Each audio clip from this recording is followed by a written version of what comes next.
and Joint Secretary BGI, Shri Parth Bansal ji, Director BIST, Dr. Damodar Tiwari, HOD, our keynote speaker, Mr. Ankit Gupta, and my dear students.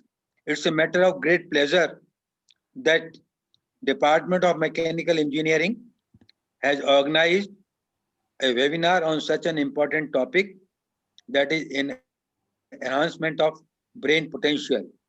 I'm confident that the presentation and the tips which will be given by Sri Gupta ji, a very renowned person in the field, who is the MD of this Brain Seeder group, our students will be highly benefited, and definitely they will be able to enhance studies as well.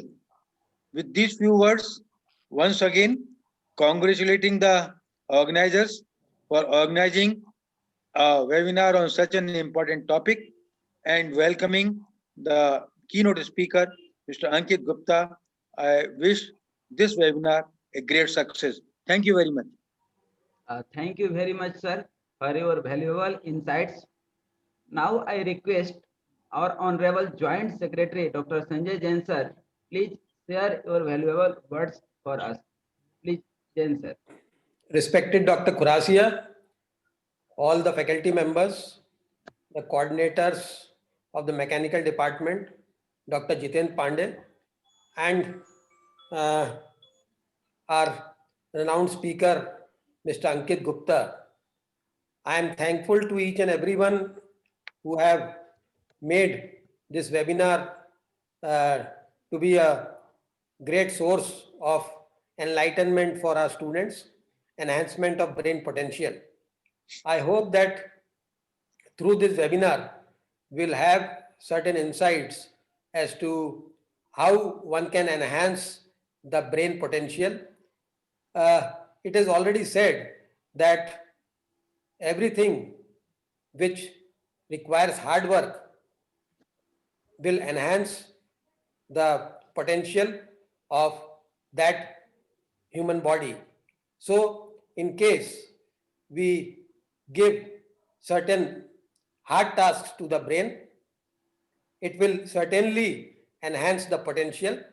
And due to this technology advancement, we are becoming a bit lazy, and every gadget is helping us to, however, lower the brain potential, because it gives us less effort to get the things memorized, and we can easily recall from our mobile phones or from our laptops, which due to which the memory is being lost by many young minds. I hope that the speaker will cover certain things through which our students will benefit, and they will use much lesser technology and much of the old Vedic grunts and Vedic mathematics to memorize the things, so that the total learning can be improved. There are certain visual games as well to improve the cognitive aptitude of the students, and by those games and quizzes, as well as certain tips, we can increase the brain potential, which will be, I hope, covered in this webinar. I am thankful to Mr. Ankit Gupta, who have taken this topic, and hope that the webinar will be a great success. Thank you very much. Thank you very much, sir, for your valuable words. As I remember, many of the times I have studied that scientists with memory, concept of understanding, coordination with quick response to situation, and all these play key role in the success of our social and professional life. Even I remember many of the times I have studied that even Einstein has used their brain potential only 2%, but a person can use more than that Today's webinar to enhance the brain potential will enlighten our students how can he cope up with the new situation. Now, in this sequence, I request our young and energetic director, Dr. Damodar Tiwari sir, please share your views and please Damodar Tiwari sir.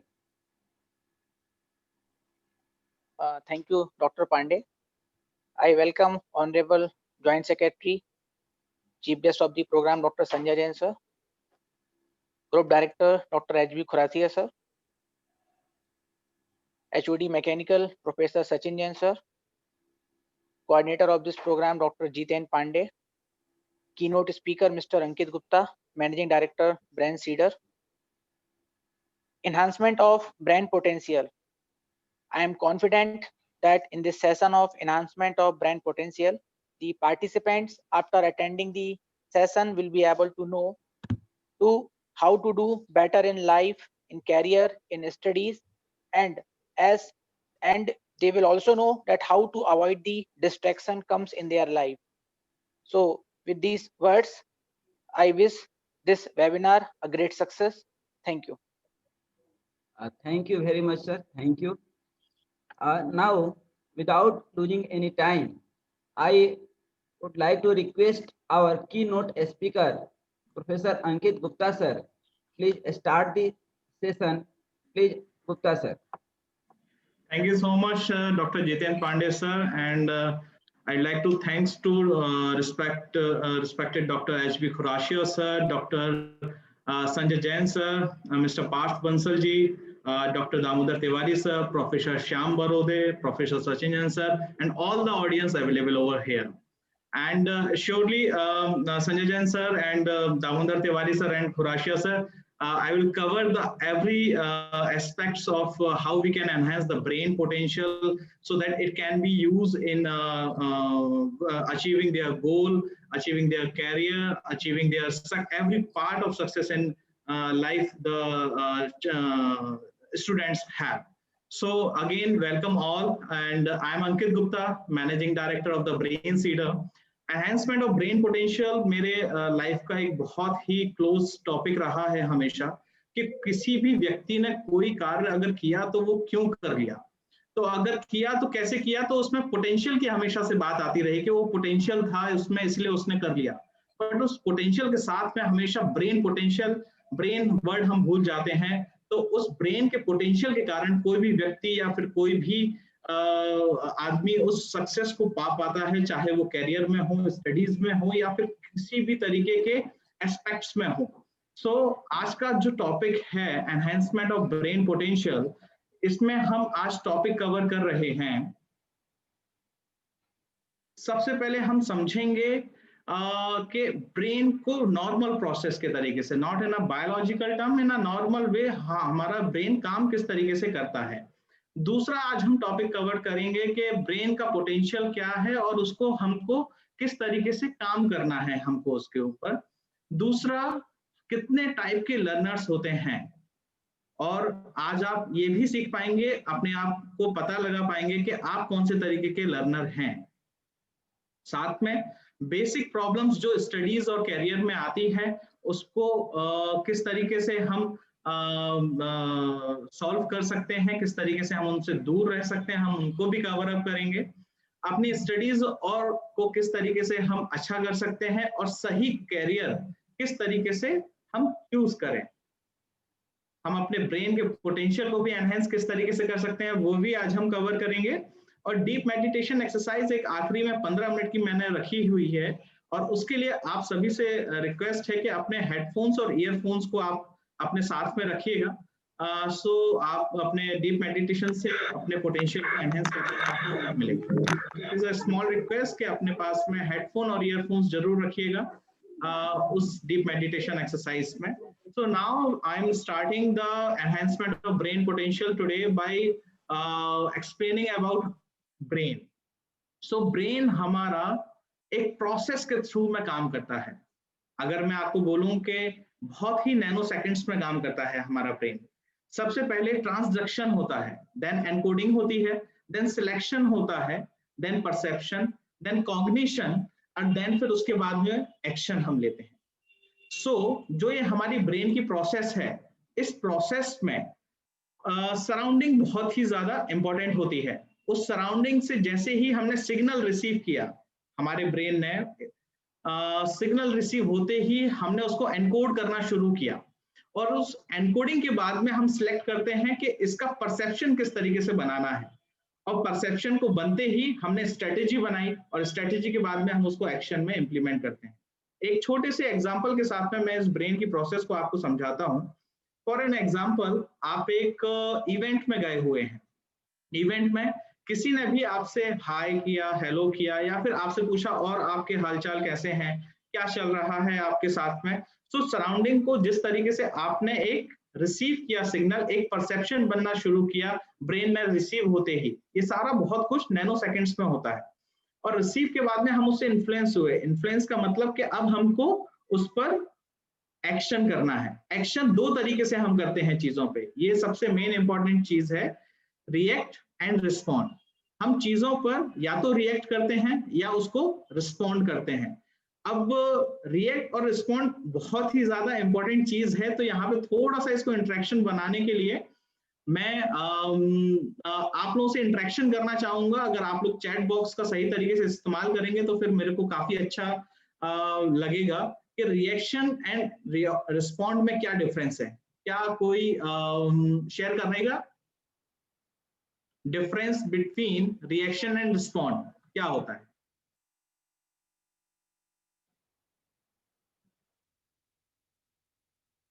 कोई भी कर सकता है share उसमें।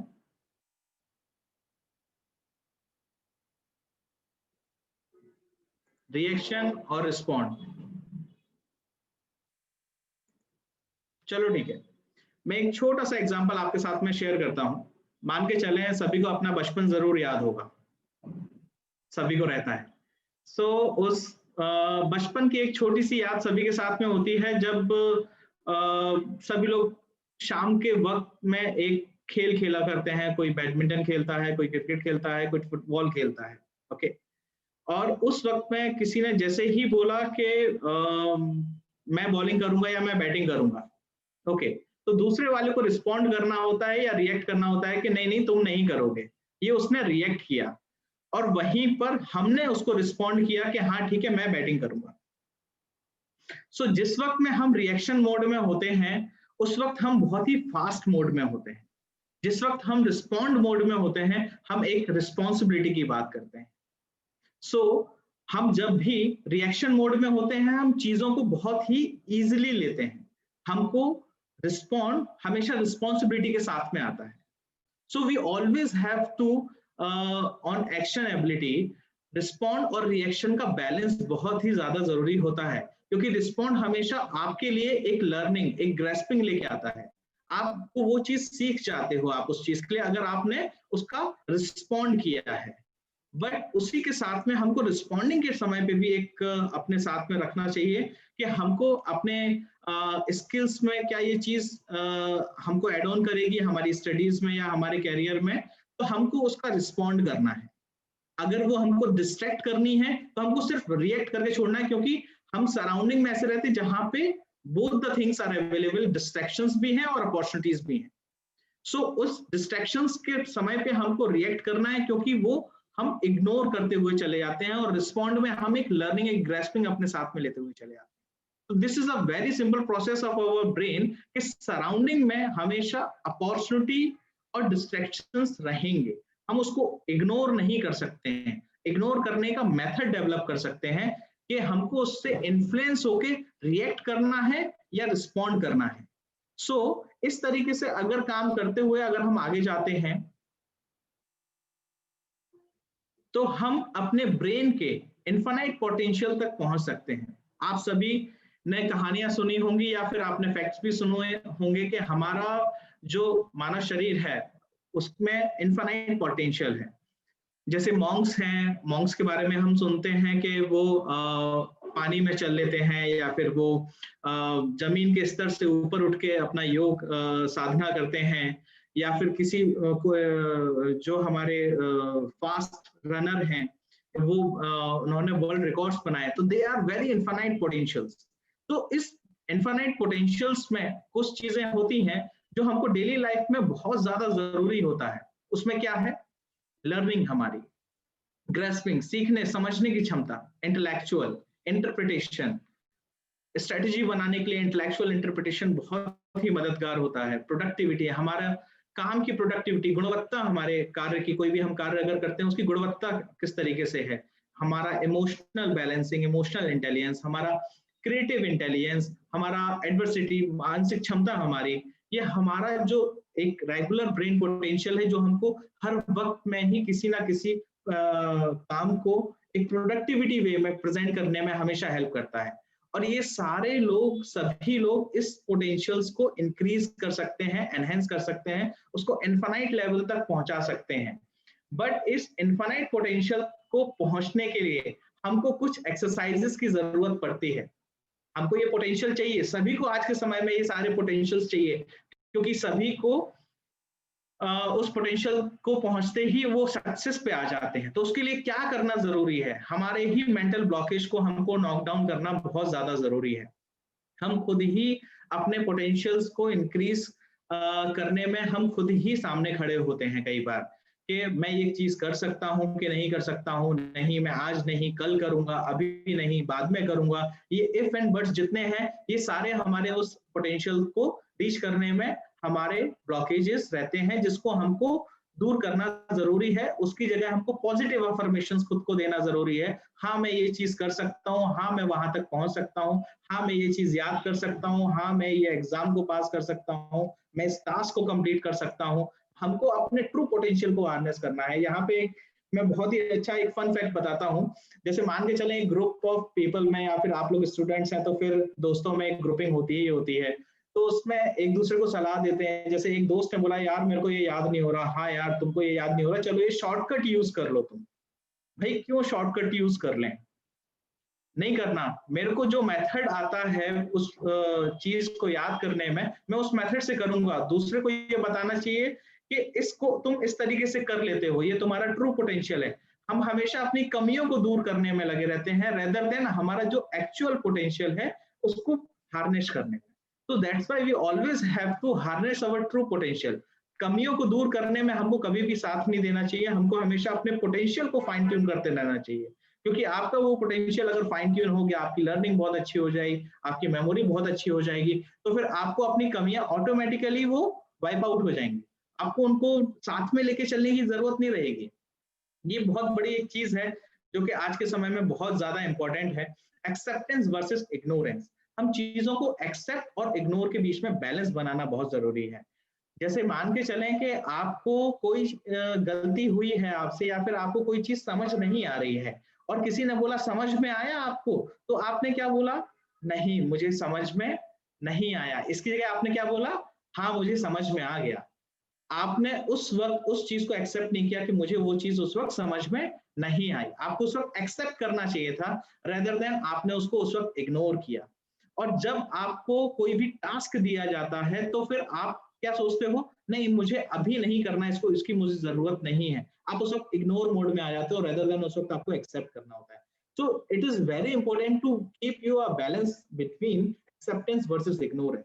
खुद को जानने की कई बार मी टाइम लोग नहीं निकालते हैं। खुद को जानने के लिए बहुत जरूरी होता है कि एक्चुअल हमारे पोटेंशियल्स, हमारे मेरिट्स, हमारे डीमेरिट्स, हमारी स्ट्रेंथ्स क्या हैं, हमारी वीकनेसेस क्या हैं, हमको एक चार्ट के साथ में बनना चाहिए।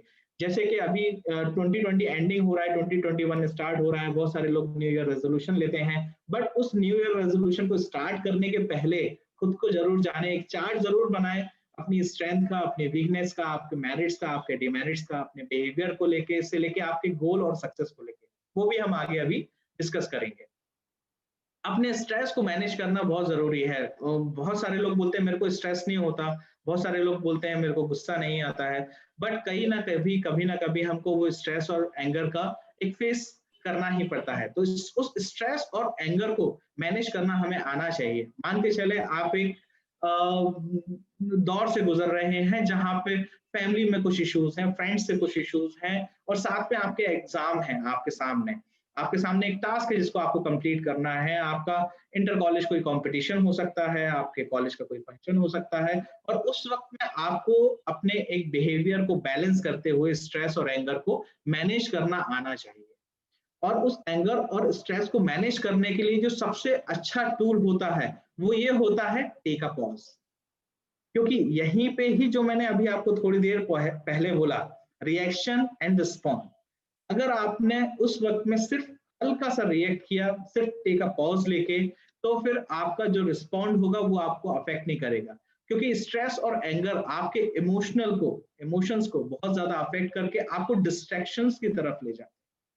So to attain that true potential, again you can note it down कि ये 6 एक्टिविटी जो हैं ये हमको रेगुलर करते रहना जरूरी है, because it changes from time to time. We have to knock down our mental walls, we have to harness our true potential regularly, we have to balance between the ignorance versus acceptance, we have to be know yourself. हम regular know yourself एक बार जान लेने से नहीं होता, हमको regular खुद के बारे में जानते रहना चाहिए। आज मैंने नया क्या सीखा, आज मैंने बुरा क्या किया, आज मैंने अच्छा क्या किया, ये सारा एक चार्ट में होते रहना चाहिए। ताकि जैसे मान के चलें, इसको एक और एग्जांपल बड़ा अच्छा याद आ रहा है कि एग्जाम्स क्यों होते हैं। जैसे एक बार एक छोटे से बच्चे ने पूछा अपने टीचर से, सर एग्जाम्स क्यों होते हैं, मतलब समझ में नहीं आया, आपने तो पढ़ा दिया, हमने पढ़ लिया, हमने आपको बता भी दिया, फिर एग्जाम्स क्यों होते हैं। एग्जाम्स इसलिए होते हैं क्योंकि आपने जो पढ़ा, आपने जो जाना, वो आपको एक रिपोर्ट कार्ड की तरह आपके सामने आता है कि वहां पे ट्रुथ एंड फेयर का पूरा गेम होता है कि आपने जब उसमें पार्टिसिपेट किया, आपको क्या चीज लर्न हुई, क्या चीज आपसे छूटी, और जो चीज छूटी है, कई बार कुछ लोग कम मार्क्स आने के बाद में बोलते हैं चलो ठीक है मेरा ये सब्जेक्ट निकल गया, बट हमको ये देखना है कि उस सब्जेक्ट के साथ में हमको काम करते रहना चाहिए, क्योंकि उसमें मेरी वीकनेस निकल के आई है, और उस वीकनेस वो वीक सब्जेक्ट मेरे कैरियर में अच्छा हो सकता है। मुझे अपने उस ट्रू पोटेंशियल में उस सब्जेक्ट को डालना जरूरी है, ताकि मैं अपने उस लर्निंग एबिलिटी या मैं अपने ग्रेस्पिंग एबिलिटी को यूज करते हुए मैं सब्जेक्ट में एक्सेल कर सकूं। सो देन आफ्टर ये सारे पोटेंशियल को अटेन करने के लिए लर्निंग की बहुत ज्यादा जरूरत होती है, और learning is the first step. कोई भी चीज स्टार्ट होने के लिए लर्निंग बहुत ज्यादा जरूरी होती है। तो हम अलग अलग तरीके से लर्नर्स होते हैं, अलग अलग तरीके से लोगों को समझ में आता है। मान के चलें एक क्लास में अगर 60 स्टूडेंट्स हैं तो सभी को सेम मेथड से समझ में नहीं आता है, सभी का डिफरेंट मेथड से समझने का तरीका होता है।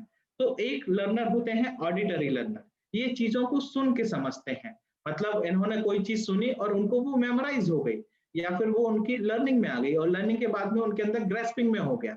बट कोई भी एक लर्निंग के साथ में अगर इनकी ये पावर है, सुन के समझने की क्षमता है, तो इसमें एक डिफॉल्ट भी होते हैं। सभी पावर्स के साथ में एक डिमेरिट जरूर होता है। तो ऑडिटरी लर्नर जितने अच्छे से चीजों को समझते हैं, सुन के समझते हैं, उतने ही तेजी से वो रिएक्ट और रिस्पॉन्ड कर देते हैं। मान के चलें किसी से वो वार्तालाप कर रहे हैं, कम्युनिकेट कर रहे हैं, और उस कम्युनिकेशन में बिना पूरा सुने बीच में ही डिस्टर्ब करके उस कम्युनिकेशन को बिगाड़ देना, ये उनके लिए एक डिमेरिट है, जिसको उनको टेक अ पॉज लेके रोकना चाहिए कि मतलब मुझे पहले पूरा कम्युनिकेशन सुनना है और फिर उसके बाद में मुझे रिस्पॉन्ड करना है। और इसी के साथ में अभी थोड़ी देर बाद आप लोग जान पाएंगे कि आप कौन से तरीके के लर्नर भी हैं। सो ये एक कैटेगरी हो गई लर्नर की, जो कि है auditory learner. Then visual learners होते हैं जो कि चीजों को देखकर समझ लेते हैं।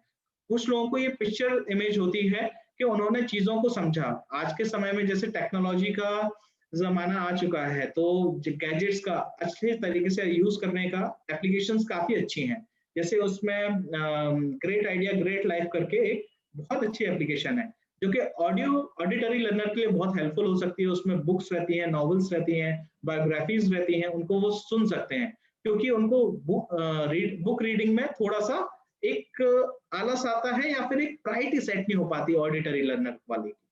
विजुअल लर्नर बुक रीडिंग से मैक्सिमम टू मैक्सिमम गेन करता है चीजों को, या फिर रिसर्च पेपर से, या फिर जो भी पब्लिशिंग चीज होती है, विजुअल लर्नर उसको देखते ही समझ लेता है, या फिर उसको आप ऑडियो वीडियोस भी बोल सकते हैं, वो वीडियोस को जिस तरीके से देखते हैं या इमेजेस को जिस तरीके से देखते हैं, उसी में ही उनका इंटेलेक्चुअल और इंटरप्रिटेशन रहता है और उसी से ही उनके अंदर उसकी लर्निंग आती है। ओके, सो विजुअल लर्नर के साथ भी एक डीमेरिट है। विजुअल लर्नर के साथ में डीमेरिट क्या है? ये pre imagination and pre visualization person होते हैं। प्री इमेजिनेशन प्री विजुअलाइजेशन का मतलब ये प्री एज्यूम कर लेते हैं कि ऐसा होगा या ऐसा हुआ होगा, एक्सपेक्टेशन बहुत ज्यादा रहती है। मान के चले इन्होंने कोई एक स्टडी करी, बुक से स्टडी करते हैं, तो फिर आप ये बोल सकते हैं कि शब्दों को बहुत अहमियत देते हैं जो उसमें लिखे हुए हैं, और बाय डिफॉल्ट अगर उन्होंने कुछ गलत अगर पढ़ लिया है तो वो थोड़े से उसमें रिजिड हो जाते हैं कि नहीं यही चीज सही है। तो थोड़ी सी एक रिजिडिटी, थोड़ा सा एक उनके साथ में pre assumption, pre assume, pre visualisation, ये सारी चीज उनके साथ में आती है।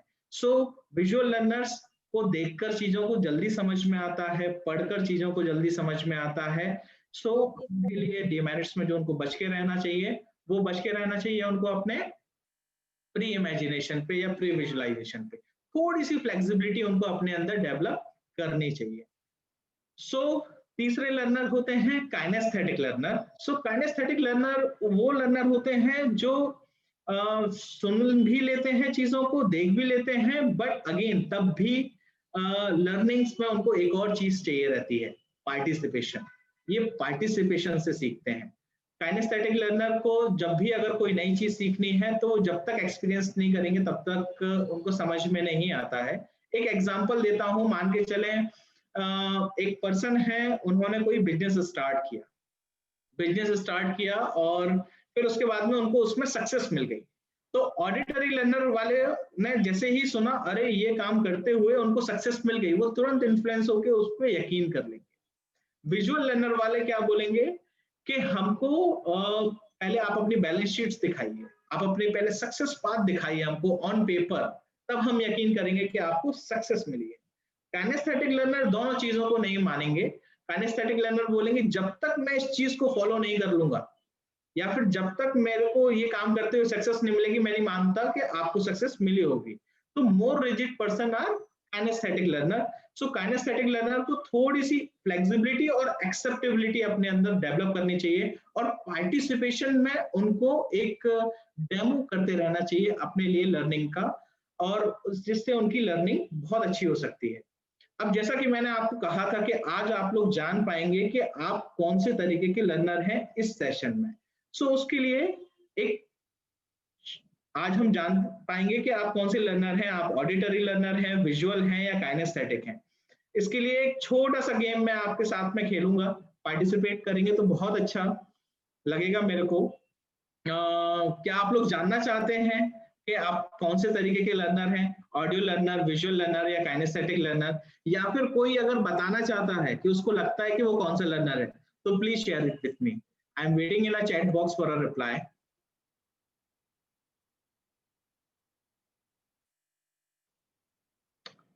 Hi audience, I am waiting for your reply.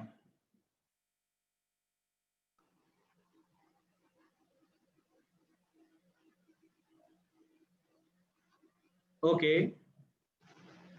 We are here 51 participants. Participants move on. Visual learner, okay. Shivangi. Rahul Srivastav ji sir.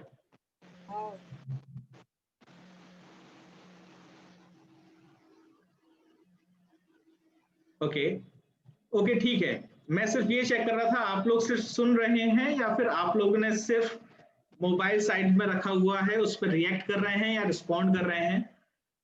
So again this is again a part of game. जिन लोगों ने reply करना शुरू किया था they are audio learner. Okay, क्योंकि audio learner जो होते हैं वो बहुत ही ज्यादा क्विक रिप्लाई करते हैं किसी भी चीज का।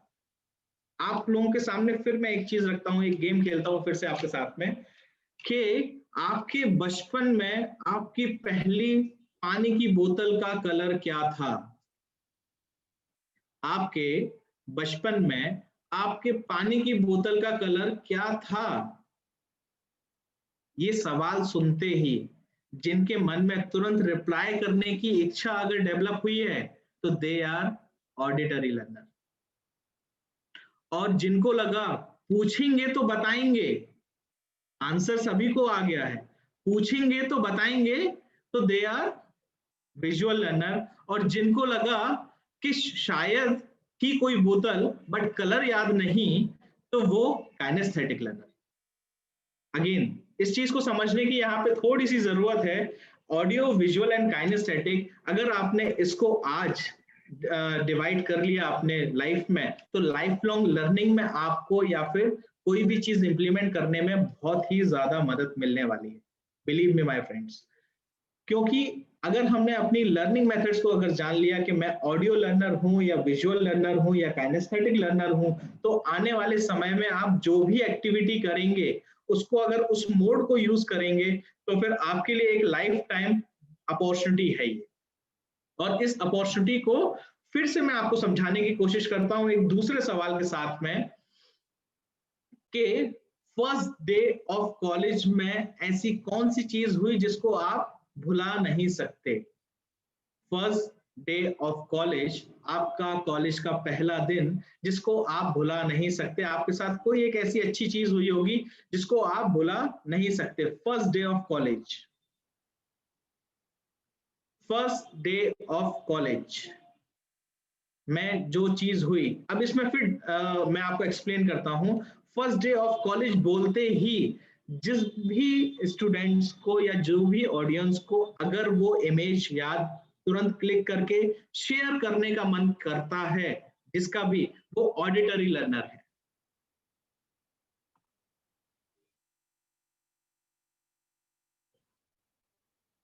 वाह, नर्वस थे, टाइम बांधना नहीं आता, being late and scolded by HOD ma'am, great, Y.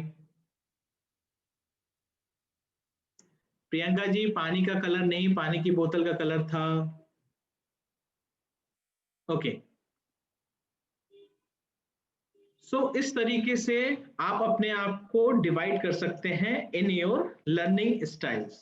अब लर्निंग स्टाइल्स में हमको किस तरीके से हेल्प मिलेगी, एक और तीसरा मैं एग्जांपल आपको देता हूं ताकि आपको ज्यादा अच्छे से समझ में आएगा। तीसरा एग्जांपल है कि आपका फेवरेट डिश, आपकी पसंदीदा रेसिपी कौन सी है। ये तीसरा एग्जांपल है। इस सवाल को फिर से सुनते ही जिनके मन में रिप्लाई करने का एक मोड आया कि मैं बताऊं कि मेरा फेवरेट रेसिपी या फेवरेट डिश कौन है, वो ऑडिटरी लर्नर हैं। जिनको सुनने के बाद में लगा कि पूछेंगे तो बताएंगे, तो वो विजुअल लर्नर हैं। और जिनको लगा कि फेवरेट डिश तो सभी होती है, हमको तो सभी कुछ पसंद है, वो काइनेस्थेटिक लर्नर हैं। सो अगर ये सारी चीजें आपको अभी हेल्पफुल लगी तो देन प्लीज क्या आप लोग अभी समझ पाए कि आप कौन से तरीके के लर्नर हैं। Please respond me in your chat box. Okay, great, I get respond. Okay, आप लोग ने अभी कैटेगराइज कर लिया आप कौन से तरीके के लर्नर हैं सभी लोग। Okay, great. Panipuri, yes, it is my favourite also. So देखा, मैंने पानीपुरी पढ़ते ही तुरंत रिस्पॉन्ड किया and I am auditory learner as I know. So जैसे ही पढ़ते ही हमको एक रिस्पॉन्ड की फीलिंग आती है, वो ऑडिटरी लर्नर होता है। पूछने का रहता है कि कोई हमसे पूछेगा तो हम बताएंगे, तो वो विजुअल लर्नर होते हैं। और जिनको लगता है कि नहीं समझ नहीं आया, थोड़ा और एक्सप्लेन करने की जरूरत है, वो काइनेस्थेटिक लर्नर होते हैं। अब ये आपके स्टडीज में कैसे हेल्प करेगा, let me tell you example. Auditory learners को दो चीजें हमेशा ख्याल रखनी चाहिए कि जब भी वो अपनी स्टडीज करें, कोशिश करें उसको ऑडियो बुक्स के थ्रू में पढ़ें जो आपको डिफरेंट प्लेटफॉर्म्स पे अवेलेबल हैं, और ईदर वो बोल बोल कर पढ़ाई किया करें। ऑडिटरी लर्नर को मान के चलें अगर 1 घंटे में वो रीड करके चीजों को करते हैं, और कभी भी मरमरिंग मत किया करिए, मतलब जैसे मतलब जो एक लिटिल करते हैं, ये डिस्ट्रैक्शन होता है, ब्रेन को सही तरीके से सिग्नल नहीं मिलता है, उसमें कंफ्यूजन होता है। दैट्स व्हाई हम कई बार बोलते हैं कि पढ़ा तो था, याद नहीं आ रहा, क्योंकि हमने उसको प्रॉपर नहीं यूज किया था, उस स्किल को प्रॉपर यूज नहीं किया था। तो जो ऑडिटरी लर्नर है वो लाउड एंड क्लियर प्रोनाउंस करके रीड आउट करें, चिल्ला के पढ़ने की जरूरत नहीं है, लिटिल लिटिल कि आपके कानों को आपको ही वही चीज सुनाई दे जो आप पढ़ रहे हो, तो आपको जल्दी याद होगा और लॉन्ग टाइम तक आप उसको रिटेन कर पाएंगे और एग्जाम में अच्छा स्कोर करके अपने सक्सेस को अचीव कर पाएंगे। दूसरे जो विजुअल लर्नर होते हैं, विजुअल लर्नर को एक पेन को यूज करना चाहिए हमेशा पढ़ते वक्त। पेन को यूज करते वक्त में उनको एक एक वर्ड के नीचे ईदर दे यूज हाईलाइटनर और either they have to use pen, never pen. पढ़ते वक्त में वो उसको रीड करें, बोलने की जरूरत नहीं है क्योंकि वो ऑलरेडी विजुअल लर्नर है, बोलते हैं बहुत अच्छा है, बोथ दोनों ही स्किल एक साथ काम करेगी, बट विजुअल लर्नर को हमेशा पेन की निब को यूज करना चाहिए। जैसे यहाँ पे अगर लेट्स प्ले अ गेम अगर यूज हुआ है तो यहाँ पे एक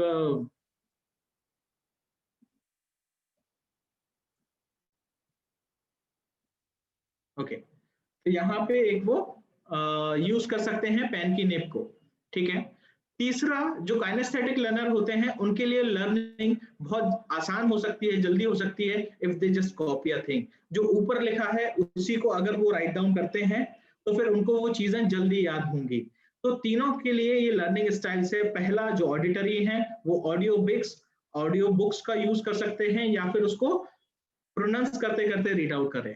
जो विजुअल लर्नर होते हैं वो पेन की निब को यूज करते हुए या हाइलाइटनर को यूज करते हुए वो उसको रीड आउट करें, तो उनको जल्दी और लॉन्ग टर्म तक रिटेन रहेगा। और जो काइनेस्थेटिक लर्नर हैं वो उस चीज को लिखकर याद करने की कोशिश करें, तो फिर उनको लॉन्ग टर्म तक वो चीज याद और रिटेन रहेगी। आई होप आप सभी लोगों ने अपना एक लर्निंग स्टाइल्स यहाँ पे फाइंड आउट कर ली होगी। Now let's move to next thing. क्या बेसिक प्रॉब्लम्स होती हैं स्टडीज और कैरियर में?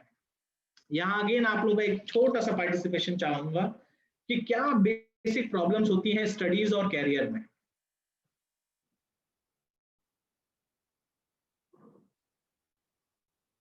Can you all please share in a chat box, आपके अकॉर्डिंग एक बेसिक प्रॉब्लम्स क्या होती हैं पढ़ाई करते वक्त और कैरियर बनाते वक्त या चुनते वक्त? क्योंकि इस सेशन के बाद में आप उन प्रॉब्लम्स को दूर कर सकेंगे, believe me. I am again waiting for a reply from your side.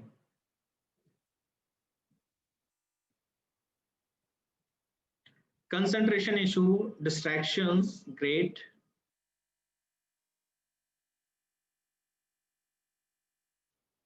बाकियों से भी एक्सपेक्ट करता हूं।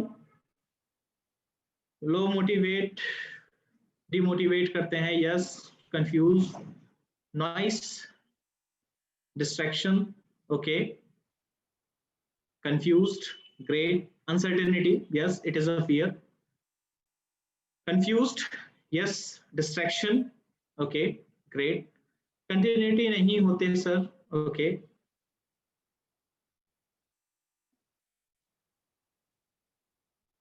Any more? Distraction, okay great. I get a wonderful reply. Thank you so much everyone for the participation. I really appreciate it. So the basic problems which already लोगों ने share किया, यहाँ पे भी मैं आपके साथ शेयर करता हूँ। लो मोटिवेशन, लो मोटिवेशन हमको किसी भी चीज को करने में दिक्कत करता है। डिस्ट्रैक्शंस, आपको ये काम कर रहे हैं, किसी ने आपको डिस्ट्रैक्ट कर दिया कि चलो कुछ देर घूम के आते हैं, चलो अभी क्या पढ़ाई करना, बाद में पढ़ाई करना, एक डिस्ट्रैक्शन हो गया, हम तुरंत हाई इन्फ्लुएंस हो जाते हैं। कंसंट्रेशन, कंसंट्रेशन लोग बोलते हैं कंसंट्रेशन, फोकस और प्रायोरिटी में क्या डिफरेंस है? सो मैं उनको बोलता हूं अगर आपकी प्रायोरिटी है किसी चीज की तो कंसंट्रेशन ऑटोमेटिकली आ जाएगा और फोकस बना रहेगा उस चीज पर। सो हमको कंसंट्रेशन के पहले अपने लिए प्रायोरिटी ऑफ थिंग्स सेट करना बहुत ज्यादा जरूरी है। ओके, मेमोरी एक इश्यू आता है, कई बार हम फैक्ट्स एंड फिगर्स को याद नहीं कर पाते हैं कि मतलब ये जो फैक्ट्स एंड फिगर्स हैं ये मेरे को याद नहीं हो रहे हैं, मेमोरी इश्यू, मेरे को ये चीज याद नहीं आ रही है। एग्जाम हॉल में बैठे हैं और हम ब्लैंक हो गए, भाई अब हम कैसे याद करें, उस सवाल का जवाब तो आ नहीं रहा है। सो कई बार हम जो सब्जेक्ट पढ़ रहे होते हैं हमको उसको पढ़ने में मजा नहीं आ रहा होता है। कई बार मैं लोगों को बोलता हूँ कि भाई जो मजा है वो मजा प्रायोरिटी में है, अगर आपने उसकी प्रायोरिटी बनाई है तो फिर आपको मजा आएगा उसको पढ़ने में, अन्यथा आपको कोई भी पढ़ा नहीं सकता, उस चीज को रिटेन नहीं करा सकता। लैक ऑफ राइट रिसोर्सेस, कई बार ये भी मैंने एक इशू देखा है कि कई बार हम सोचते हैं कि मेरे लिए सही रिसोर्स क्या है, क्या मैं सेल्फ स्टडी करूं, क्या मैं टीचर, जो मेरे टीचर है रिलेटेड टू सब्जेक्ट कॉलेज के, क्या मैं उनसे जाके डाउट्स पूछूं, क्या मैं लाइब्रेरी में जाकर पढूं, क्या मैं कोई अच्छी कोचिंग देखूं, क्या मैं कोई ऑनलाइन कंसल्टेशन लूं, क्या मैं अपने सीनियर से पढूं, क्या मैं अपने घर के भाई बंधुओं से पढूं, या फिर मैं अपने रूममेट से पढूं। तो जो लैक ऑफ राइट रिसोर्सेस है, इस पे भी मैं आपको अभी इन सारी प्रॉब्लम्स पे मैं अभी आपको सॉल्यूशन देने वाला हूं कि इन सारी चीजों को कैसे आप दूर कर सकते हैं in just 5 minutes. Believe me my dear students, आज आप 5 मिनट में इन सारी चीजों को आसानी से दूर कर सकेंगे। टाइम मैनेजमेंट एक बहुत बड़ा इशू होता है, हम कई बार अपने टाइम को मैनेज नहीं कर पाते, देन आफ्टर जब वो समय निकल जाता है तो हम सोचते हैं काश उस वक्त ये कर लिया होता, तो फिर आज मेरे को आज एक डिफरेंट गिफ्ट मिल रहे होते, या फिर डिफरेंट मेरे को सक्सेस मिल रही होती है, या डिफरेंट मेरे को अचीवमेंट मिल रहे होते हैं। कई बार एक और प्रॉब्लम मैंने देखी है जो नोटिस करी, as I am also a student once, so कि पहले दूसरे कर लें देन फिर मैं करूं, ये बहुत ही फनी टाइप का एक एक्सक्यूज रहता है, बट हाँ पहले दूसरे कर लें तो फिर हम हमेशा फॉलोअर बन जाते हैं। But believe me, you all are a leader, leader in your field, leader in your position, leader in your place. So दूसरे के करने से पहले चलो आज हम पहले कर लेते हैं, ये थॉट ब्रेन में रहना या रखना बहुत ज्यादा जरूरी होता है कि चलो आज मैं पहले कर लेता हूं, let some other have to follow me. Decision making में कई बार दिक्कत आती है, करूं नहीं करूं, जाऊं नहीं जाऊं, अभी पढ़ूं बाद में पढ़ूं, 1 घंटे बाद पढ़ना है, आधे घंटे बाद पढ़ना है, देन फिर उसको पोस्टपोन करते रहना। सो जो लोग चीजों को पोस्टपोन जल्दी करते हैं या ज्यादा करते हैं, उनकी डिसीजन मेकिंग लो होती है। तो अगेन हमको समझना है कि हमारे साथ में प्रॉब्लम क्या है। हम यहाँ पे डिस्कस ये इसीलिए कर रहे हैं कि आपको आपकी प्रॉब्लम्स एक्चुअली पता चले। कई बार हम प्रॉब्लम से दूर बहुत होते हैं कि मैं लो मोटिवेट होता हूँ क्या मैं सुनते ही नेगेटिव हो जाता हूँ क्या, तो मैं लो मोटिवेट हूँ क्या, मैं कोई काम करते हुए मैं तुरंत इन्फ्लुएंस होकर वो काम अधूरा छोड़ के चला जाता हूँ तो मेरे को डिस्ट्रैक्शन की प्रॉब्लम है क्या, मैं प्रायोरिटी नहीं कर पाता हूँ चीजों को कि मुझे क्या करना, तो कंसंट्रेशन की प्रॉब्लम है, मेरे को चीज याद नहीं हो रही तो मेरे को मेमोरी की प्रॉब्लम है, मेरे को वो सब्जेक्ट पढ़ते पढ़ते एंजॉय नहीं हो रहा तो मेरे को सब्जेक्ट की प्रॉब्लम है, मैं सोर्सेस में फ्लक्चुएट होता रहता हूँ, कभी मैं खुद पढ़ता हूँ, कभी मैं दूसरों से पढ़ता हूँ, कभी मैं टीचर से सॉल्यूशन मांगता हूँ, कभी मैं ऑनलाइन सर्च करता हूँ, तो मैं राइट रिसोर्सेस में ही एक चक्रव्यूह में फंसा हुआ हूँ, मैं टाइम मैनेज नहीं कर पा रहा हूँ। तो क्या मेरे को टाइम मैनेज की इशू है क्या मैं पोस्टपोन करता हूँ क्या चीजों को। तो डिसीजन मेकिंग आपको पोस्टपोन अगर आप करते हैं तो आपका डिसीजन मेकिंग थोड़ा सा अगेन यहाँ पे एक लैक होता है। कैरियर चॉइस हम एक हमेशा एक टर्न पे आ जाते हैं, उसी को लेके मैंने आपको एक नीचे ब्लाइंड एक पर्सन है वो जाना है उसको, बट उसको नहीं पता कि उसको कौन से कैरियर गाइडेंस में आगे बढ़ना चाहिए। तो यहाँ पे उस वक्त क्यों हम सही डायरेक्शन में नहीं बढ़ पाते, क्योंकि उस वक्त हम ब्लाइंड होते हैं, हमको खुद नहीं पता होता है कि हम चाहते क्या हैं। और इंस्टेंट ग्रेटिफिकेशन, ये एक बहुत जल्दबाजी, हमको हर चीज जल्दी चाहिए, क्विकली चाहिए। अगर हमने कोई एक मैंने कोई अगर एक प्रोसेस को फॉलो किया है, मैंने कोई अगर एग्जाम दिया है, मैंने अगर किसी चीज में पार्टिसिपेट किया है, तो मुझे इंस्टेंट ग्रेटिफिकेशन चाहिए।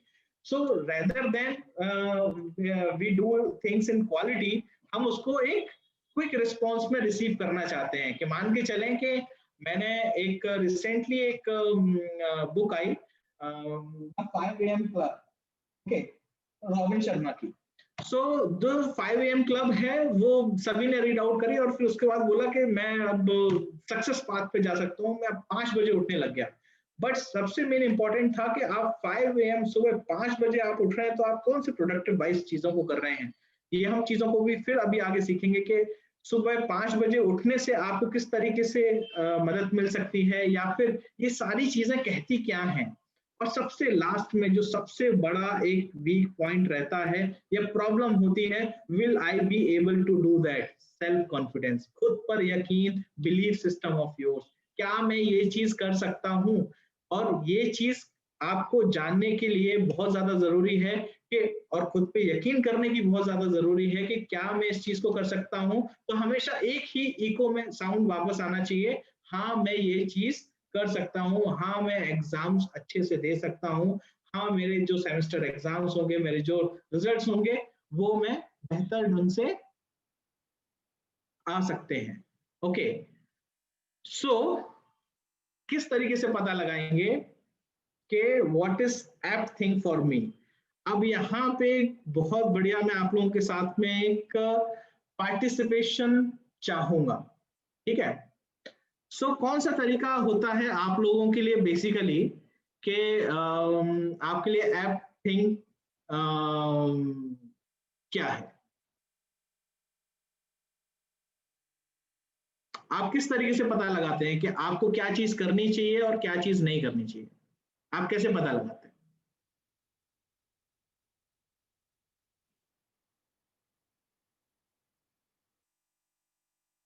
मान के चलो आपको एग्जाम की तैयारी करनी है, तो एग्जाम की तैयारी कब से करनी है ये आप कैसे पता लगाते हो?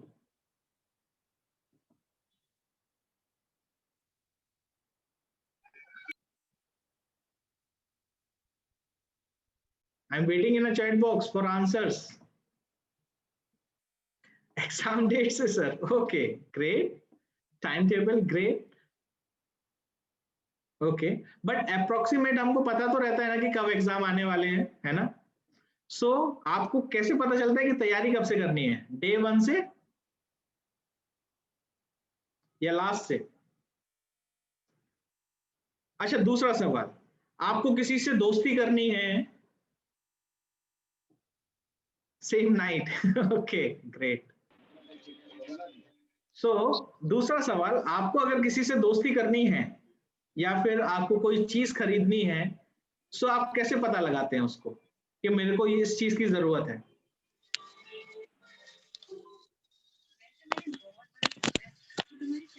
Waiting in the chat box.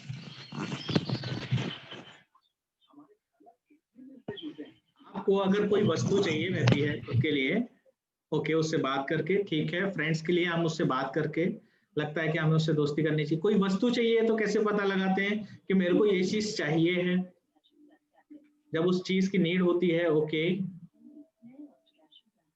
Being if need of it,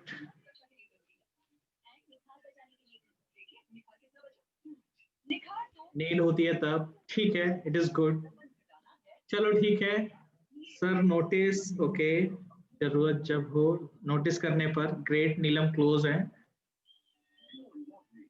okay okay, चलो ठीक है। एक छोटी सी चीज मैं आपके साथ में शेयर करता हूं कि हमारे जो भी हम एक्टिविटी करते हैं या फिर जो भी हम चीजों को मांगते हैं या चाहते हैं या होने के लिए सोचते रहते हैं, ये हमारी थॉट्स है, विचार से। हम अपने विचारों से ही सारी चीजों को इम्प्लीमेंट पहले ही कर लेते हैं कि मुझे उससे बात करनी है कि नहीं करनी, उसके पहले ही एक डिसीजन हो चुका होता है कि मुझे उससे बात करनी है कि नहीं करनी, पहले ही हमने सोच लिया होता है कि मुझे उससे बात करनी है कि नहीं करनी है, मुझे उस चीज की जरूरत है कि नहीं है, ये ऑटोमेटिकली पहले ही बन जाती है हमारे विचारों में, हमारे मस्तिष्क में, हमारे ब्रेन में। बट हमारे ब्रेन तो इंटेंजिबल है, होने के पहले हम कैसे जाने कि हमारा ब्रेन चाहता क्या है? क्या आप उसको जानना चाहते हो कि आप कोई चीज करने वाले हो या आपके अंदर कोई स्ट्रेंथ है तो वो कौन सी है, कोई वीकनेस है तो वो कौन सी है, उसको होने के पहले जान लेना आपके लिए मेरे ख्याल से आसान होगा। सो क्योंकि आपसे एक और सवाल पूछता हूं, आप विचार पकड़ सकते हो, थॉट्स को पकड़ सकते हो आप? रामा सर पकड़ सकते हैं, ओके ओके, नीतीश जी भी पकड़ सकते हैं, थॉट्स को पकड़ सकते हैं, ओके ग्रेट ग्रेट, ओके। अच्छा चलो ठीक है, आप पेंसिल, रबड़ या पेन होता है उसको आप पकड़ सकते हो, पेंसिल, रबड़ या शार्पनर जो होता है उसको आप पकड़ सकते हो, okay yes, okay great great great. तो अगेन अगर मैं बोलता कि एक मैं अजीब सी एक स्पेलिंग बोल दूं कि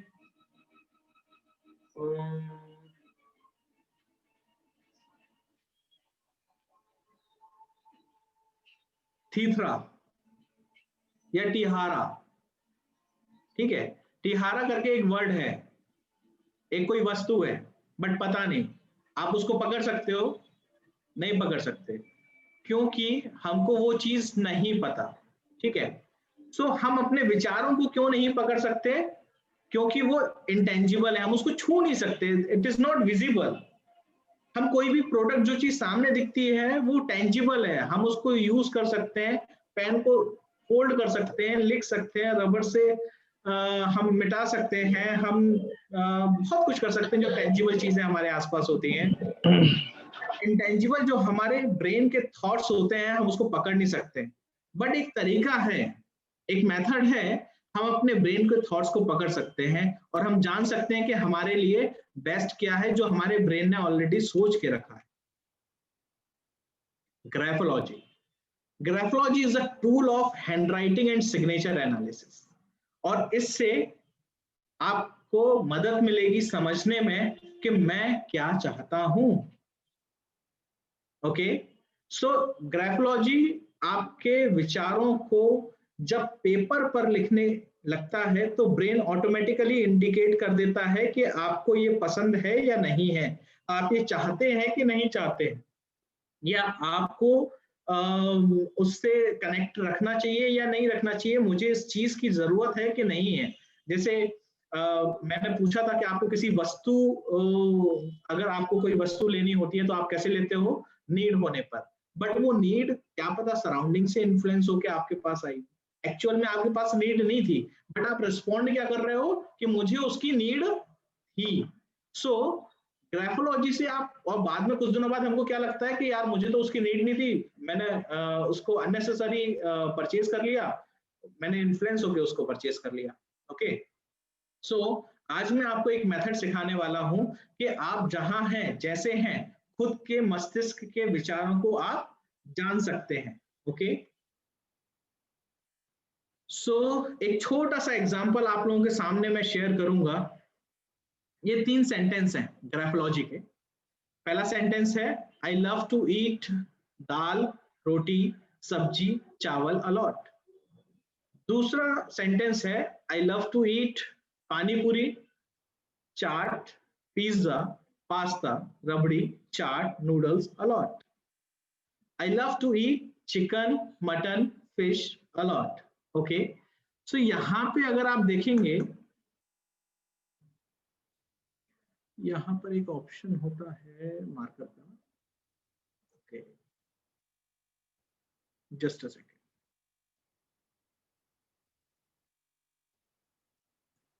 ओके, हाँ ठीक है।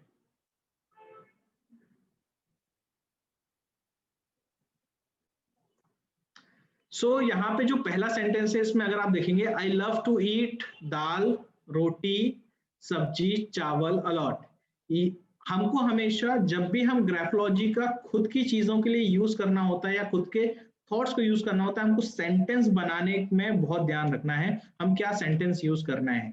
It should be short, not elaborate. Short sentence आपको जल्दी रिजल्ट दे देंगे, एलैबोरेट सेंटेंस को यूज करेंगे तो हम कंफ्यूज हो जाएंगे खुद के विचारों को समझने के लिए।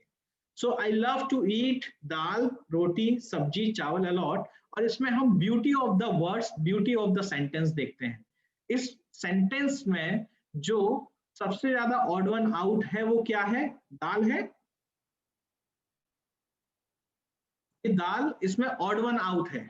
ओके, क्योंकि ये दाल से ज्यादा अच्छा दिख रहा है रोटी, देन सब्जी, देन चावल अलॉट। तो जो ये सेंटेंस है, उस सेंटेंस में पर्सन को दाल से ज्यादा रोटी, सब्जी और चावल पसंद है रेदर देन दाल, क्योंकि हियर यू सी, क्योंकि दाल एक अफेक्टेड हो चुका है डी का इधर से और इधर से।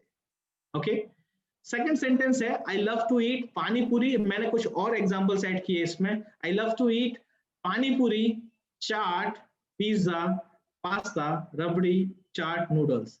सो हमको ऑड वन आउट को हमेशा निकालना है। देन फिर हम 0 to 1 पे 10 to 1 पे हम जाएंगे। जैसे नूडल्स है, ये एक ऑड वन आउट है इसमें, पिज्जा एक ऑड वन आउट है इसमें, देन पास्ता एक ऑड वन आउट है इसमें, चाट एंड पानीपुरी फर्स्ट पे है, first second third. So these are the results we have. सो अब मुझे प्रायोरिटी सेट हो गई खुद के लिए कि मैं क्या चीज पसंद करता हूं, मुझे अब नेक्स्ट चीज पे अफेक्ट नहीं होना। एंड जैसे कि ये थर्ड सेंटेंस देखेंगे तो ये पूरा सेंटेंस ऑड वन आउट है, चाहे वो आप चिकन को ले लीजिए, मटन को ले लीजिए या फिश को ले लीजिए, क्योंकि उसके बाद भी एक डॉट लगा हुआ है। तो इस तरीके से आप खुद असेस कर सकते हैं कि मेरे को क्या चीज पसंद है, मैं चाहता क्या हूं, मुझे कौन सी वस्तु की नीड है, मुझे किससे बात करनी चाहिए नहीं करनी चाहिए। दूसरा एग्जांपल मैं आपके सामने रखता हूं।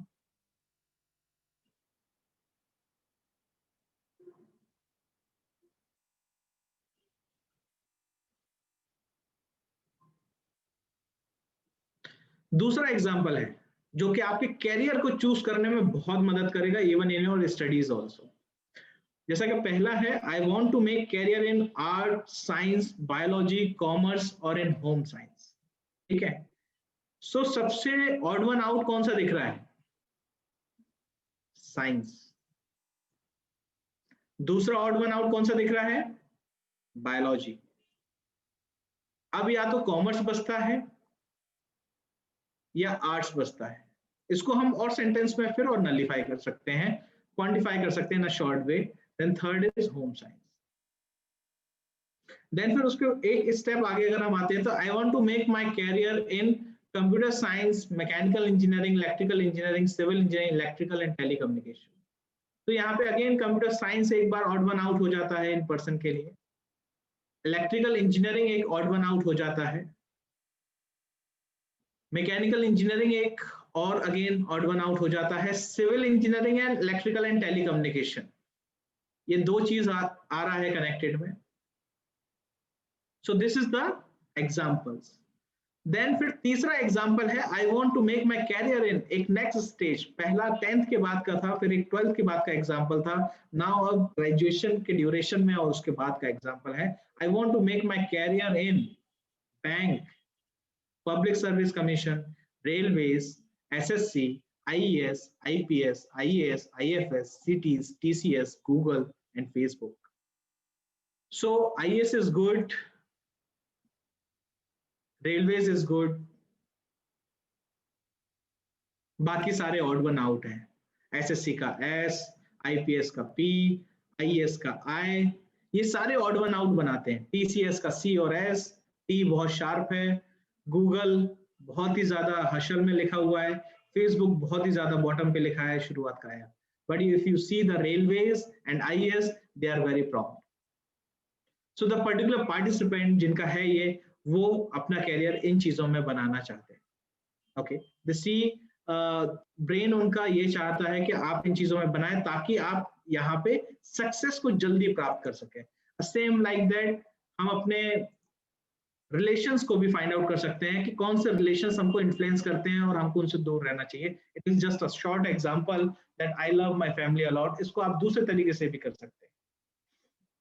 ओके, सो आप सभी को ये मेथड समझ में आया? आई am waiting for your respond in a chat box कि आपको अपने कैरियर किस तरीके से चूज करना है। ओके, सो ये मेथड समझ में आया ग्राफोलॉजी का? Waiting for all respond in a chat box. Okay, great. No sir. Okay, so एक ने no sir बोला, तो आयुष क्या आप उसको कर सकते हैं क्या एक्सप्लेन? आपको कहां पर समझ में नहीं आया? You can unmute it if you want to understand.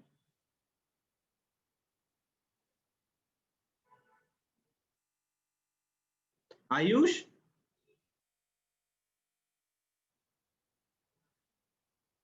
कैसे करना है? ओके, आयुष ने बोला कैसे करना है। सिंपल सी बात है, आप इसी तरीके से कोई लेटर पैड लेके आप बैठे और अपना आप एक ऑब्जेक्टिव डिसाइड करें कैरियर को लेके हो सकता है या किसी चीज को लेके हो सकता है।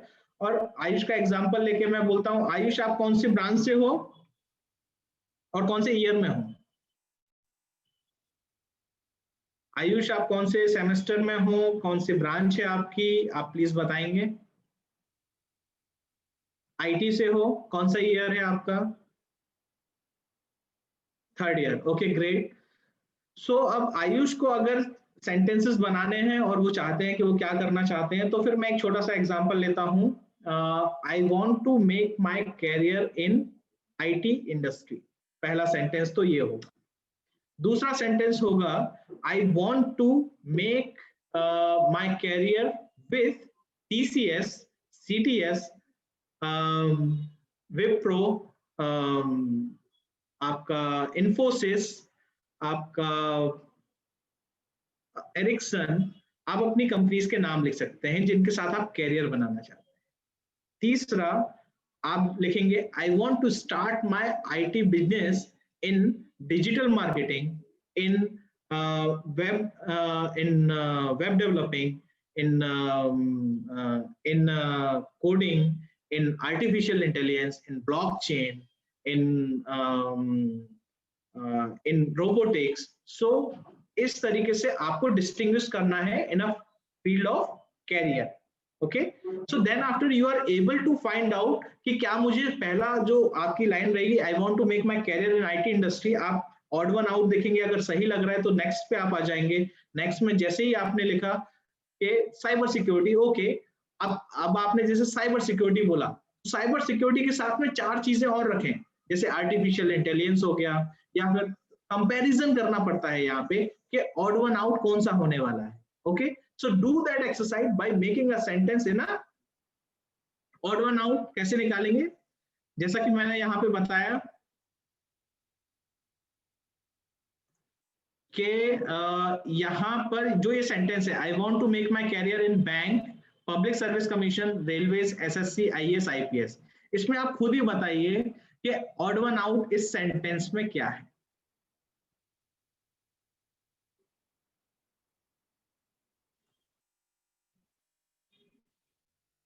आयुष, शिवांगी, सॉरी शिवांगी, इसमें ऑड वन आउट कौन सा है? You can unmute it and it is an exercise time because it is a take away for you. IAS odd one out in a positive note. IAS is a one thing जो कि ये अच्छा दिख रहा है, but जो अच्छा नहीं दिख रहा है वो क्या है? IPS। IAS के सारी चीजें अच्छी दिख रही हैं। IAS का S देखिए, I का वो देखिए, मार्क देखिए। IAS is a good thing, मतलब जो उसने कैरियर में चूज किया। एंड रेलवेज, बाकी सारे ऑड वन आउट्स हैं, मतलब they are not matching with the sentence. जो चीज अच्छी दिख रही है वो हम चाहते हैं या फिर हम बन जाएंगे, उसमें हमारा कैरियर अच्छा होगा, ये हमारा ब्रेन इंडिकेट करता है। Now clear Shivangi? Yes, sir. Okay. So move to the next one.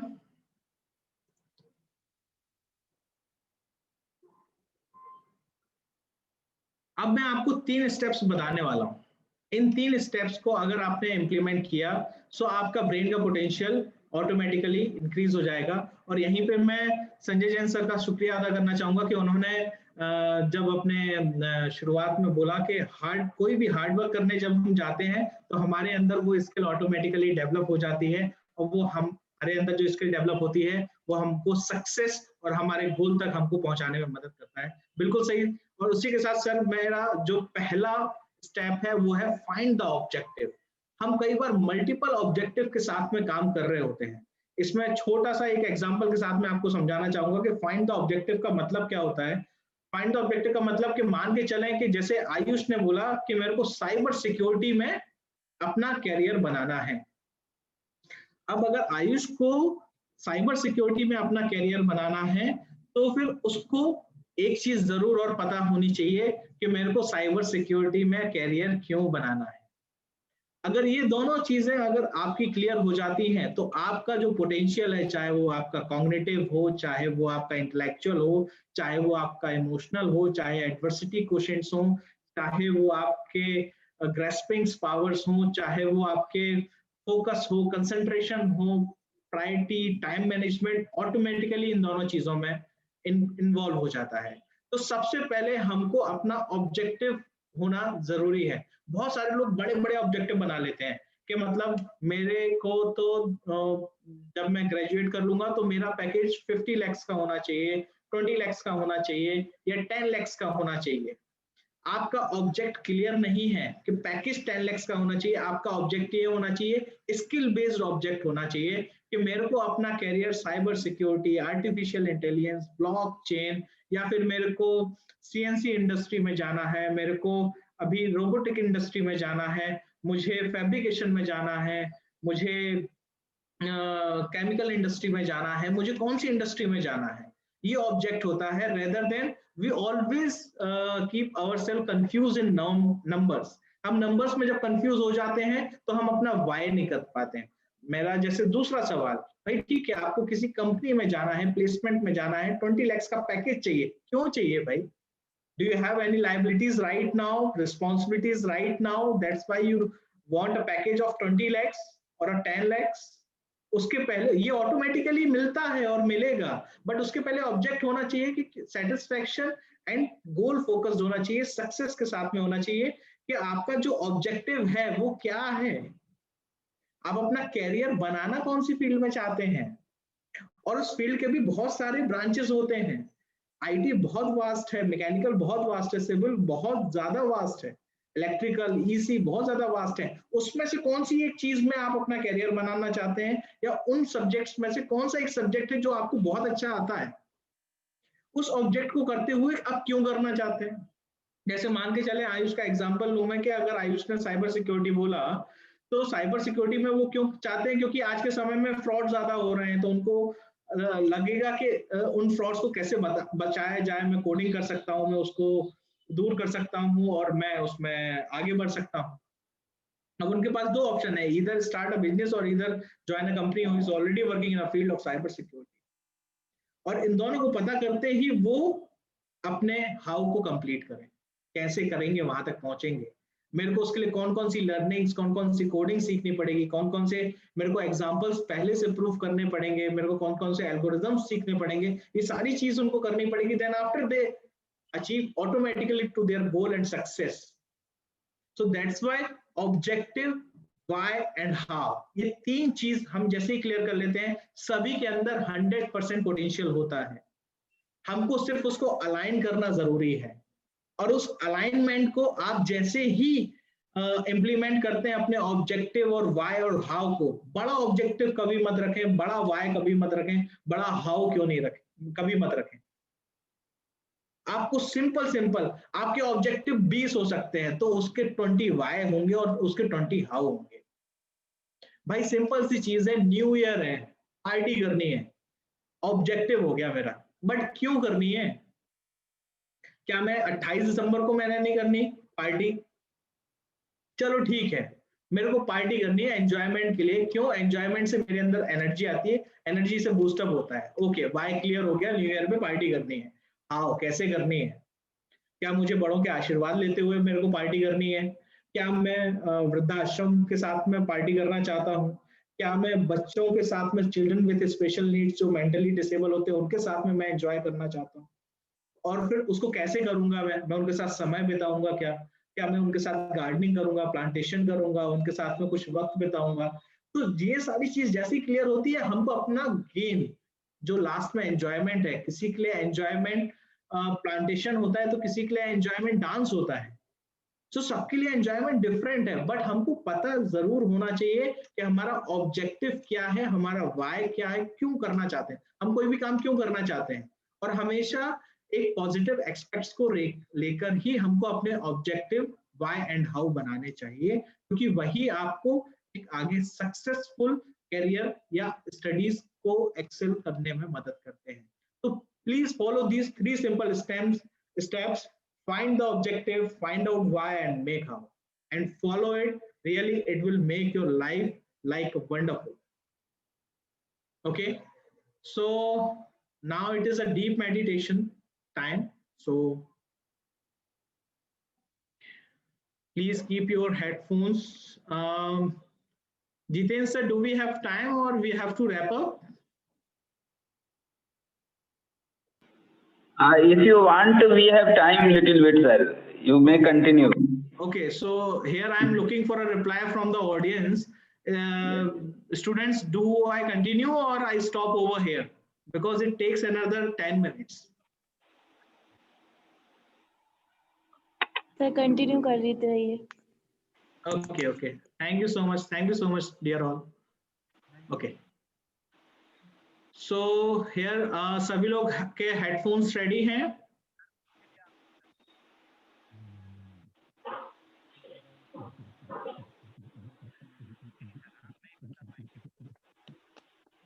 सभी के हेडफोन्स रेडी हैं क्या या ईयरफोन्स?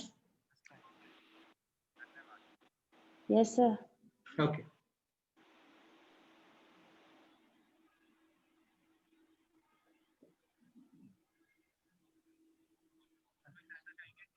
बता दी कितने बजे तक हो रही है.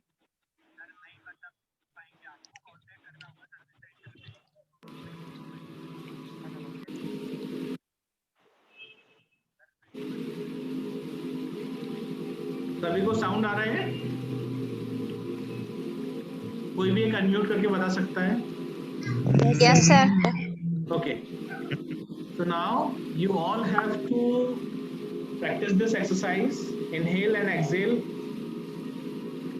Deep breath लेना है. Inhale. Exhale. Eyes close रखनी है. This is a wonderful exercise and the sound of deep meditation. It will help you to reach your true potential. It will harness your potential. So आप सभी लोग आंखें बंद करके गहरी गहरी सांस लेते हुए, नाक से सांस लेना है, मुंह से छोड़ना है.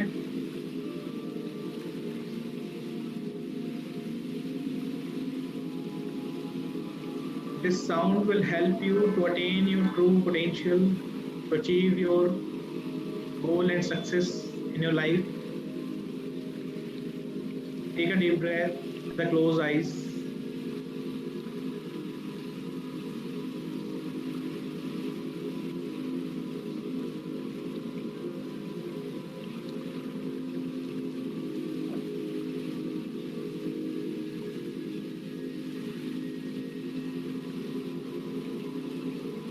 Take a deep breath.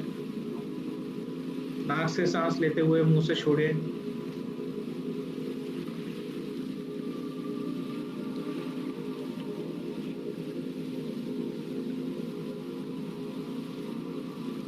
आंखों को बंद रखें.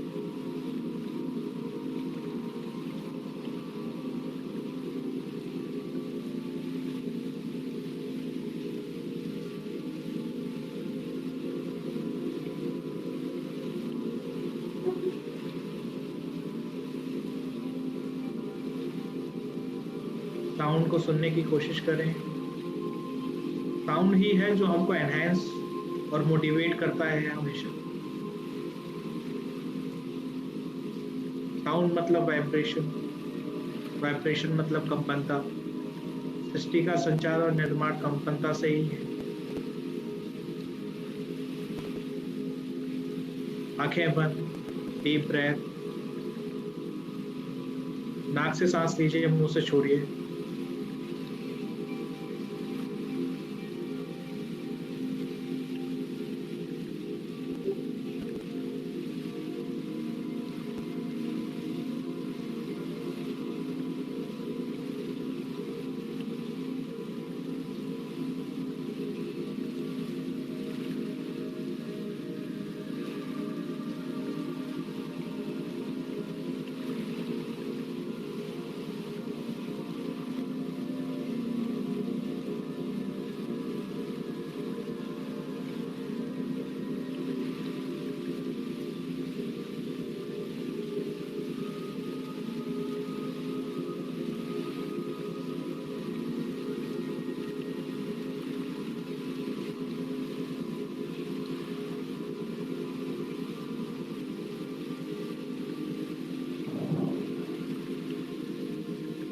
आईज को बंद करके रहिए।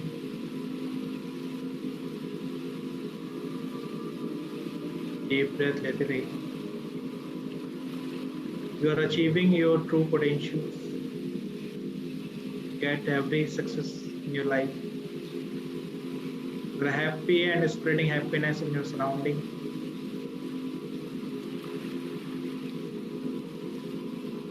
You all are wonderful. You all are happy.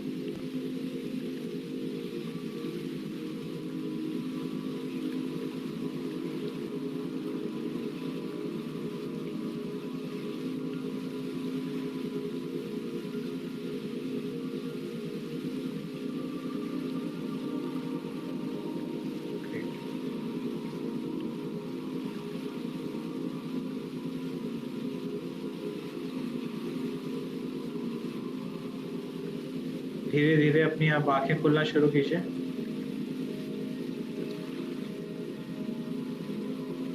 Deep breath लेते रहिए।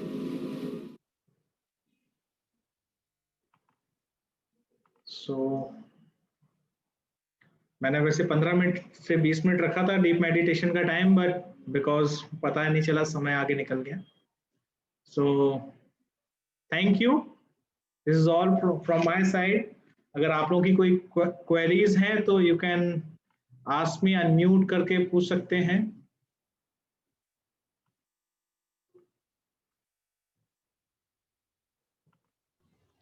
Hello sir. हाँ हेलो।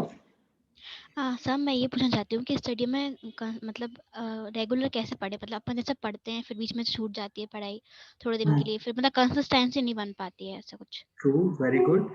आज आपको पता लगा आप कौन से लर्नर हैं? Yes sir. कौन से लर्नर हैं आप? आपने फाइंड आउट किया था? Yes sir, kinaesthetic learner. Kinaesthetic learner है, okay. Yes sir. So kinaesthetic learner में सबसे अच्छी एक चीज ये होती है कि वो पार्टिसिपेट करते रहना पड़ता है, ठीक है। आप जो कंटिन्यूटी चाहते हैं अपनी पढ़ाई में, तो सबसे पहली बात एक ही सब्जेक्ट को कंटिन्यू मत पढ़े। के मान के चले आपके 5 सब्जेक्ट हैं A B C D E, और उन 5 सब्जेक्ट में आप सोच रहे हैं कि पहले मैं A को खत्म कर लूं, देन B को खत्म कर लूं, देन C को, देन D को, देन E को, ठीक है। आप उसको डे में भी मल्टीपल टाइम्स पर उसको स्प्लिट कीजिए, मतलब उन 5 में से 3 सब्जेक्ट को मॉर्निंग, नून एंड इवनिंग, इस तरीके से उसका आप टाइम शेड्यूल बनाएं। आप बोरियत नहीं होगी आपको, और आपकी कंटिन्यूटी बनी रहेगी, कंसिस्टेंसी बनी रहेगी आपको। क्योंकि जो काइनेस्थेटिक होते हैं वो थोड़े से जैसे रिजिड पर्सनालिटी जो होती है, कि अगर समझ में नहीं आ रहा तो आप उस सब्जेक्ट को पढ़ने ही नहीं है, तो थोड़ा सा उस सब्जेक्ट को लेके इंटरेस्ट कम होना शुरू हो जाता है, ठीक है। सो आपको कंसिस्टेंसी बनाए रखने के लिए आपको ब्रेक करना पड़ेगा चीजों को, और उसको लिखकर पढ़ने की या हाइलाइटनर को यूज करके उसको पढ़ने की कोशिश करें आप। सर एक और क्वेश्चन। हाँ सब मैं अपने पढ़ाई के लिए टू डू लिस्ट बनाती हूँ रोज सुबह, लेकिन वो कंटिन्यू फॉलो नहीं हो पाता है, और मतलब उसका सीक्वेंस बिगड़ जाता है, तो कुछ होता नहीं है, तो फिर चिड़चिड़ी होती है कि हुआ क्यों नहीं है, मतलब मैंने छोड़ दिया एग्रेशन ऐसा। आता है, बिल्कुल सही बात है। मैं इसीलिए बोल रहा था कि उसमें कितना समय आपको लगता है। सबसे पहले नो योरसेल्फ, खुद को जानिए आप प्रायोरिटी के साथ में, कि मैं आज करना क्या चाहता हूँ या क्या करना चाहती हूँ मैं, ठीक है। तो आप जैसे टू डू लिस्ट बनाते हैं ना, तो यस सर। पूरे दिन की मत बनाएं, जी सर। ठीक है। आपको पूरे दिन की टू डू लिस्ट नहीं बनानी है, आपको सिर्फ कुछ घंटों की बनानी है, दोपहर तक की 6-6 घंटे की टू डू लिस्ट बनानी है आपको। 24 आवर्स होते हैं अपने। जी सर। शुरुआत में आपको 6-6 घंटे की बनानी है, फिर 8-8 घंटे की बनानी है, देन फिर आपको 12-12 घंटे 2 शेड्यूल बनाना है, देन फिर आप पूरा 24 आवर, और ये वीकली आपको कंप्लीट करना है। मतलब एक हफ्ते मैंने 6-6 घंटे के रूटीन्स बनाए हैं, देन दूसरे हफ्ते ऑनवर्ड्स मैंने 8-8 घंटे के रूटीन्स बनाए हैं, देन तीसरे हफ्ते मैंने 12-12 घंटे के 2 रूटीन बनाए हैं। चौथे हफ्ते तक आपको जरूरत नहीं पड़ेगी, जितना आप कर रहे हैं टू डू लिस्ट में वो आपका पूरा कंप्लीट होगा। क्योंकि टू डू लिस्ट में कई बार हम जरूरत से ज्यादा चीजें टू डू लिस्ट में लिख देते हैं अटेन करने, ठीक है, और हमको लगता है अरे ये भी करना है, ये भी करना है, तो रश करने के चक्कर में हम अचीव ही नहीं कर पाते। तो हमको 6-6 घंटे का बनाना है टू डू लिस्ट। जी सर। ठीक है। और सर आपने वो रोविन शर्मा की जो बुक है 5 AM क्लब उसका हाँ। बताया था सर, मैंने उसकी गिगली पर जो है स्टोरी बुक सुनी हुई है। ओके तो आप एक बार बताइए कि कैसे हेल्प होगी उससे हम लोग को 5 देखिए, बजे उठने में। 5 AM क्लब जो मॉर्निंग के समय जो वाइब्रेशंस और एटमॉस्फेयर रहता है, वो आपके ब्रेन को रिचार्ज करता है काफी अच्छे तरीके से, आपका कंसंट्रेशन बहुत अच्छा होता है। बट 5 AM के पहले आपको ये जरूरी है कि आप 10 बजे रात को सो जाएं, क्योंकि 7 आवर्स स्लीप बहुत ज्यादा जरूरी है। 10 बजे लेट जाएं बिस्तर पे, 9:30 बजे लेट जाएं कि मुझे सोना है, मुझे सुबह 5 बजे उठना है, क्योंकि फ्रेशनेस बहुत ज्यादा जरूरी है। 5 AM उठने का बहुत अच्छा फायदा है, बट वो फायदा कब, जब हम फ्रेश होंगे, जब हम उस चीज को गेन कर पाएंगे। अगर आप रात को 12 बजे सो के 5 बजे उठ रहे हैं, या फिर 1 बजे या 2 बजे आप कोई टास्क कंप्लीट करके आप 5 बजे उठ रहे हैं, तो आपको हल्की सी थकान होगी, और उस वक्त जब आप डे शेड्यूल करेंगे तो आपको थकान भरा या उबासी भरा दिन रहेगा। तो पहला स्टेप 5 AM को फॉलो करने के लिए आपको सबसे पहले ये रखना है, क्या कहते हैं, हमको 7 आवर्स स्लीप एटलीस्ट हम लें, या 6 आवर्स स्लीप तो लेनी ही चाहिए, वैसे 8 आवर्स है। दूसरा स्टेप, जब हम सुबह उठें तो 9:30 बजे जब हम सोने जा रहे हैं से 10 बजे तक हम अपना एक स्लिप बाजू में रख लेंगे, 5 to 7 हमको या 5 to 8 हमको करना क्या क्या है। आधे घंटे हमको योगा करना है, आधे घंटे फिजिकल एक्सरसाइज करनी है, 1 घंटे हमको बुक रीडिंग करना है, आधे घंटे हमको फिर टू डू लिस्ट बनानी है या दिन को प्रायोरिटाइज करना है। देन फिर रिमेनिंग हाफ एन आवर में मेरे को डीप मेडिटेशन या फिर मेरे को रिलैक्सेशन करना है। तो ये जैसे जैसे आप स्टेप करते हैं कि सबसे पहले आपको ब्रेन रिलैक्स है, उसको अब आपको एनर्जाइज करना है। एनर्जाइज करने के लिए deep meditation is a good thing. Then उसके बाद में, उस एनर्जी के बाद में आपको योग फॉलो विथ आपको फिर बुक रीडिंग करो, बुक रीडिंग के बाद में योगा, योगा के बाद में एक्सरसाइज, क्योंकि जो आपने बुक रीड किया या आपने अपने कोर्स को लेके या फिर आपने कोई मोटिवेशन का, वो आप थॉट में कंटिन्यूअसली चलता रहेगा आपके योगा के टाइम पे, आपके एक्सरसाइज के टाइम पे, और देन फिर आपने उसका फिर से आत्मचिंतन किया लास्ट हाफ एन आवर में, तो आपको मैक्सिमम गेन होगा। So you get wonderful results with that. Thank you sir. Any others? Okay, thank you so much. And this is, you can reach us at TVS Initiative Private Limited. हमारा Zone 2 MP नगर में 3rd floor पर office है। This is my contact number. If you all guys have any problem related to your scheduling, studies, emotions, careers, you can directly connect me. My call number, contact number is 9893-064-372. So thank you so much. Again, I'd like to thanks to each and everyone over here, present over here. Especially thanks to Dr. H.B. Khurashia sir, Dr. Sanjay Jain sir, Mr. Parth Bansal ji, Dr. Damodar Tiwari sir, Professor Shyam Badode sir, Professor Sachin Jain sir, and our Dr. Jiten Pandey sir for coordinating me in this wonderful event. Thank you so much, everyone.